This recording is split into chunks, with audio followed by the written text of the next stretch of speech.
მინდა რომ მშობლებს, ახალგაზრდებს და არა ახალგაზრდებს შევახსენო, რამდენად მნიშვნელოვანია ბავშვთან სწორი მოქცევა.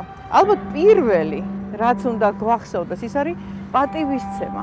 თუ ჩვენ ამ პატარა არსებას პატივს ვცემ, როგორც სიბრძნის წყაროს, რომელიც აქვს ყველა ადამიანს, რა ასაკშიც არ უნდა იყოს, გარკვეული დისტანციით შევხედავთ, პატივს მივაგებთ. ეს ნიშნავს, რომ მივცემთ არჩევანის გაკეთების უფლებას, მივცემთ შეცდომის დაშვების უფლებას, ძალიან მნიშვნელოვანია ეს. უნდა გქონდეს ის თვითკონტროლი, რომ ბავშვი არ გავლანძღოთ, არ გავაკრიტიკოთ, არამედ პირიქით წავახალისოთ და ის სიკეთე და კარგი ამოვწიოთ, რასაც ვხედავთ მის საქციელში. ძალიან მნიშვნელოვანია, რომ მშობელმა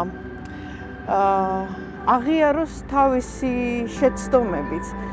ეს ძალიან მძიმეა, ძალიან ხშირად გვიჭირს ვთქვათ, რომ შეგვეშალა და ბოდიში მოუხადოთ ბავშვს, მაგრამ ეს ერთ-ერთი საფუძველია, რითაც ურთიერთპატივისცემა ყალიბდება. ძალიან მძიმეა, როდესაც ბავშვს ყურადღებას არ ვაქცევთ, მაგრამ ასევე მძიმეა, როდესაც ბავშვს ზედმეტ ყურადღებას, ეს ზედმეტად, როდესაც ყურადღებით ზემზრუნველობით ვახრჩობთ.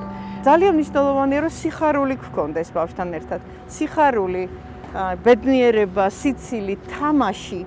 ეს არის, რაც ბავშვს ზრდის. ეს არის სიყვარული, რა თქმა უნდა, იმიტომ რომ სიყვარული არის ის სითბო, რომელშიც როგორც ყვავილი, ისე იზრდება ბავშვი.